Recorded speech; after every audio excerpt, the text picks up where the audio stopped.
Terimalah salam di dalam Dharma, Namo Sang Yang Adi Budaya, Namo Buddhaya. Selamat berjumpa kembali dengan kami Bante Dharma Maitri. Marilah Bapak Ibu Saudara sekalian, pada kesempatan ini kita ucapkan selamat menjalankan ibadah atau memasuki bulan suci Ramadan atau bulan puasa bagi saudara-saudara kita yang beragama Islam atau Muslim. Semoga saudara-saudara kita yang beragama Islam, yang beragama Muslim bisa menunaikan ibadah puasa ini dengan sebaik-baiknya dan bisa mengambil hikmah dan manfaat dari puasa. Bagi kita umat Buddha, puasa juga merupakan satu hal yang wajib juga di tanggal-tanggal tertentu. Biasanya tanggal yang kita pakai di saat umat Buddha melatih diri mengurangi makan atau berpuasa adalah Caicap Nggu, atau lebih lengkapnya dalam penanggalan Tiongkok atau Tionghoa itu tanggal 1, tanggal 8, tanggal 15 dan tanggal 23. Namun yang umum adalah tanggal 15 dan tanggal 23. Berpuasa bagi umat Buddha merupakan satu hal yang sangat bermanfaat, berguna, di samping untuk tujuan keagamaan, yaitu kita di saat berpuasa melatih diri, mengendalikan diri terhadap apa yang kita makan, apa yang kita minum. Mungkin ya ada beberapa minuman-minuman yang di saat kita memasuki puasa atau sering disebut hari uposata, ya, itu kita juga berusaha mengurangi. Di samping itu juga kita juga di hari-hari biasa bagi umat Buddha ada yang mengkonsumsi, ada yang makan daging dan ikan. Ada beberapa umat yang melatih diri di saat tanggal 15, tanggal 23 itu berpantang atau tidak makan daging dan ikan. Di masa kehidupan Sang Buddha itu juga Sang Buddha pernah menjalani puasa, yaitu sebelum Sang Buddha mencapai penerahan atau sebelum Pangeran Siddhartha menjadi pertapa mencapai penerangan, itu telah melakukan puasa juga. Ditulis di dalam kitab suci demikian: setelah berbagai cara tidak berhasil untuk mencapai kebuddhaan, pertapa Siddhartha berpuasa dengan mengurangi makanannya sedikit demi sedikit sehingga hanya beberapa butir nasi sehari. Ya, badannya menjadi kurus sekali. Kalau perutnya ditekan, maka tulang belakangnya dapat terpegang. Badannya seperti tengkorak, kulitnya hitam dan rambutnya rontok.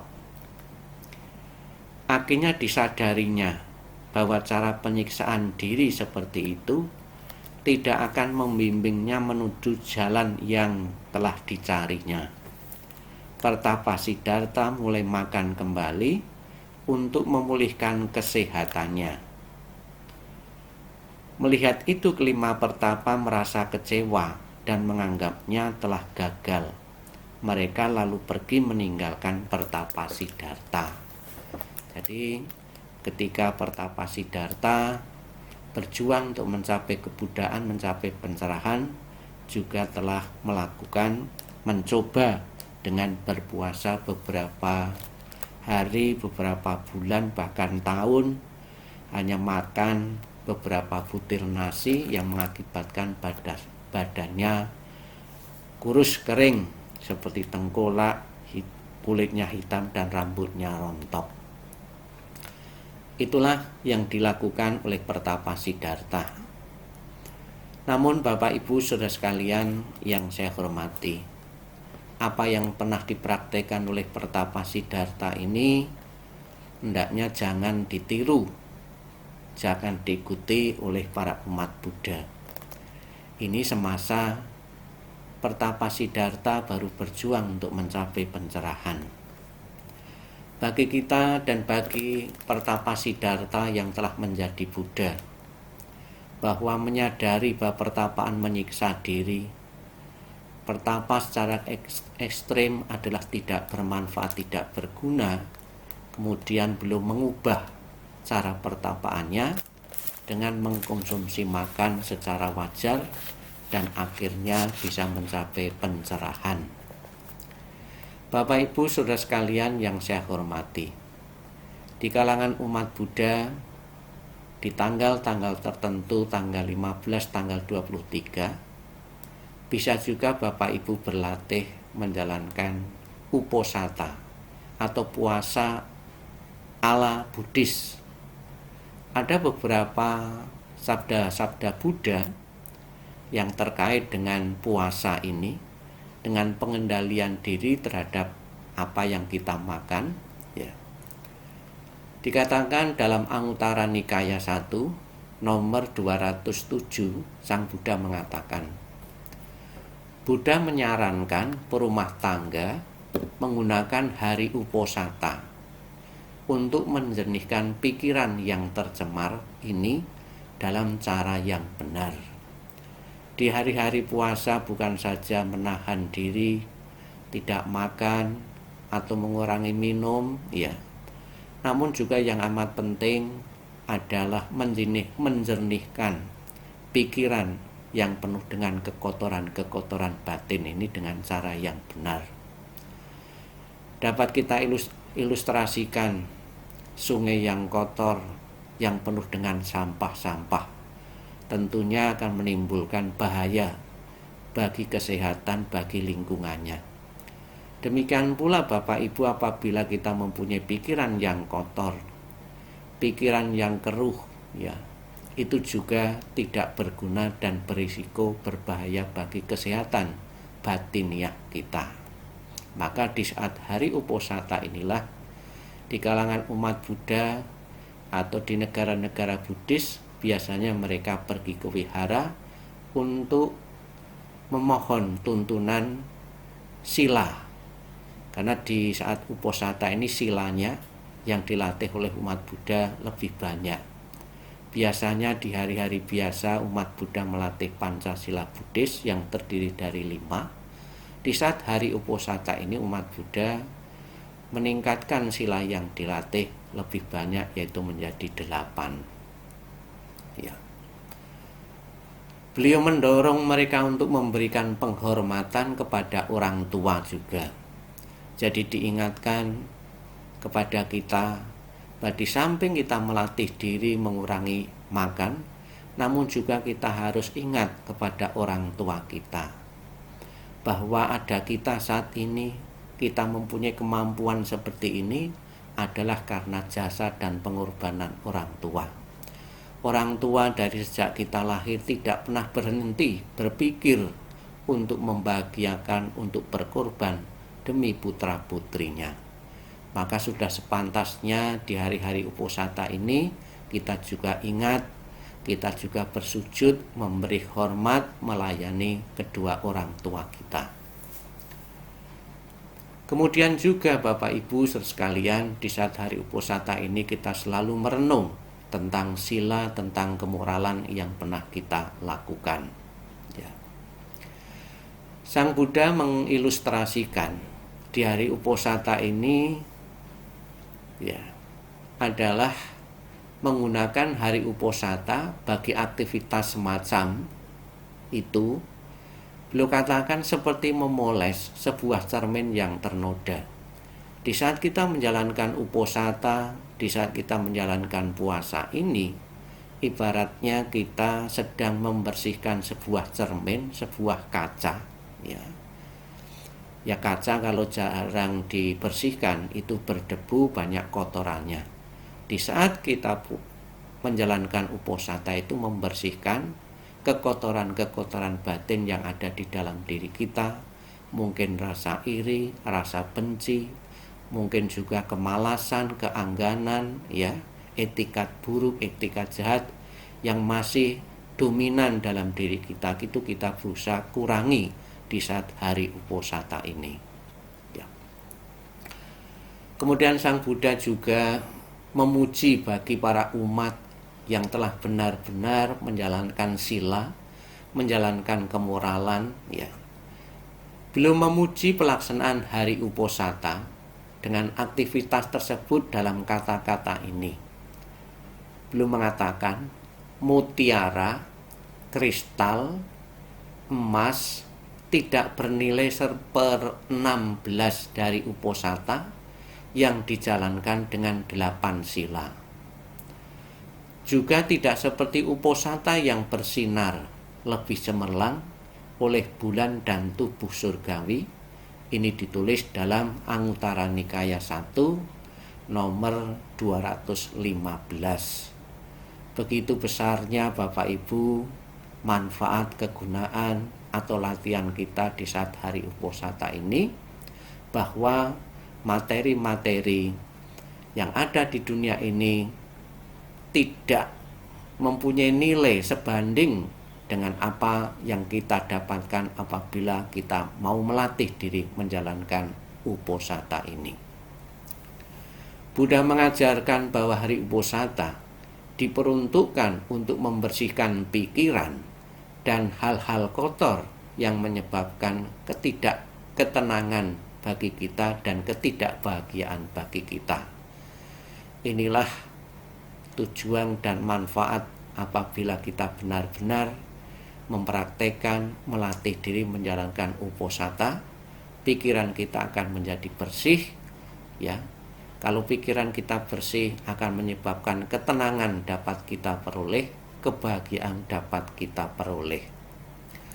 Bapak Ibu Saudara sekalian yang saya hormati, apa saja yang harus kita lakukan di saat hari Uposatha ini? Yang pertama adalah bertekad menghindari makan di waktu yang salah. Kalau di hari-hari biasa kita makan tidak mengenal batas, mungkin di saat kita bangun pagi apabila kita mendapatkan makanan, ya kita mau makan terus. Tapi di saat kita sedang menjalani latihan Uposatha, itu kita mempunyai waktu terbatas, yaitu kita makan di bawah jam 12 siang. Setelah di atas jam 12 siang sampai pagi, sampai kurang lebih jam 6, kita tidak mengkonsumsi makanan, ya.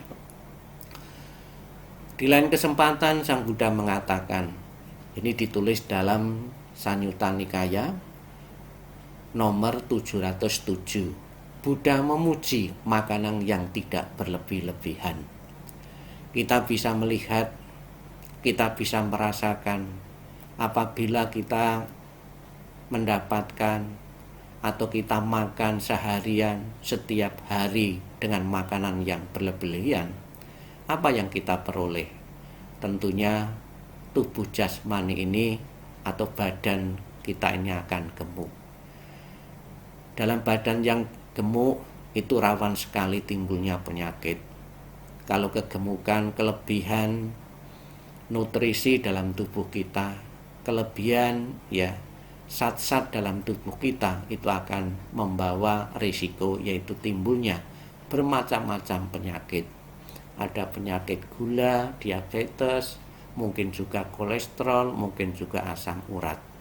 Jadi tujuan dari kita Uposatha ini, salah satunya di samping latihan rohani kita adalah demi manfaat kesehatan yang akan kita peroleh, yaitu kita jauh lebih sehat. Ada beberapa nasihat-nasihat dari para suci atau para pakar-pakar spiritual yang telah berlatih. Nasihat Asaghosha, demi latihan meditasi dan kesehatanmu, takarlah makananmu, takarlah, ukurlah makananmu. Terlalu banyak makan akan menghambat napas, mengakibatkan kemalasan dan rasa kantuk, serta menghabiskan energi orang tersebut. Tetaplah sedikit makan, tetapi sedikit makan melemahkan kekuatan tubuh. Ya, Bapak Ibu Saudara sekalian, maka di saat Sang Buddha memberikan pesan kepada 1250 biku, itu pernah dikatakan Sang Buddha makanlah secukupnya. Jadi di saat makan kita hendaknya ada takarannya. Kita tidak boleh terlalu lebih-lebih dalam makan.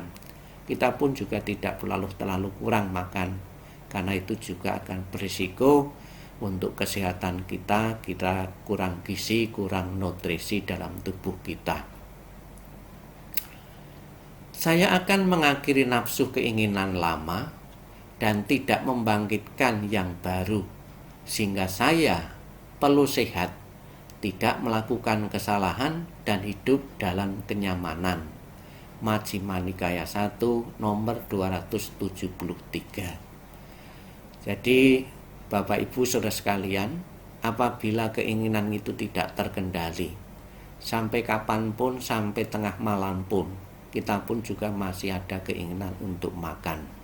Dengan hari Uposatha itu kita berusaha untuk mengendalikan apa yang kita makan, apa yang kita nikmati, apa yang kita lihat, ya. Indria-indria pendengaran kita juga terlatih. Indria-indria tubuh kita sangat terlatih sekali di saat kita menjalani Uposatha ini. Tradisi Buddhis, seseorang seharusnya berhenti makan setelah 4 atau 5 asupan, ya, dan 2 atau 3 gelas air yang cukup mengenyangkan perut. Ditulis dalam Theragatha, ya, nomor 983. Jadi Bapak Ibu, sebetulnya apabila kita benar-benar itu menuruti nasihat dari para suci, itu badan kita jauh lebih sehat. Para suci dalam kehidupannya selalu terkendali apa yang dimakan, apa yang diminum, apa yang dikonsumsi. Demikian pula Bapak Ibu, apabila kita kepingin sehat, baik sehat jasmani kita maupun sehat rohani kita, marilah kita juga bersama-sama melatih diri dan sering kita berpuasa ini, sering menjalani Uposatha ini demi manfaat diri kita dan juga manfaat yang lainnya. Buddha mengatakan, ketika engkau memberikan seorang yang kelaparan, maka engkau memberikan mereka lebih dari sekedar bahan makanan. Engkau juga memberikan seluruh yang diberikan oleh makanan tersebut, yaitu kehidupan, kecantikan, kepuasan, kekuatan, dan inteligensi. Ini ditulis dalam Anguttara Nikaya 3 nomor 42. Dengan kita sering menjalani puasa, kita membangun kepekaan sosial. Dengan sering kita mengendalikan terhadap makan, tidak serakah, tidak rakus terhadap makanan, berarti kita telah memberikan kesempatan bagi orang lain untuk hidup lebih sejahtera lagi.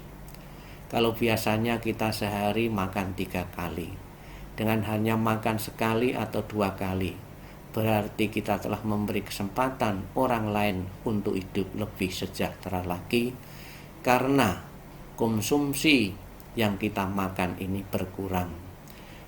Biarlah kita mengendalikan diri terhadap makanan 1 hari 2 hari ini untuk memberikan keberkahan bagi orang lain, untuk memberikan kepuasan, kesejahteraan bagi orang lain. Inilah motivasi yang harus kita bangun, saran dan nasihat Buddha yang harus kita praktekkan dalam kehidupan ini. Di samping kita berpuasa untuk kepentingan diri kita sendiri, namun juga kita membangun solidaritas, kepekaan sosial, kepedulian sosial dengan memberi kesempatan orang lain jauh lebih hidup sejahtera lagi. Dengan kita mengurangi makan, berarti mereka bisa belanja lebih banyak lagi. Dengan mengurangi kita makan konsumsi yang biasa hari-hari biasa kita beli, kita pun telah memberikan kesempatan kepada orang lain untuk hidup lebih sejahtera lagi.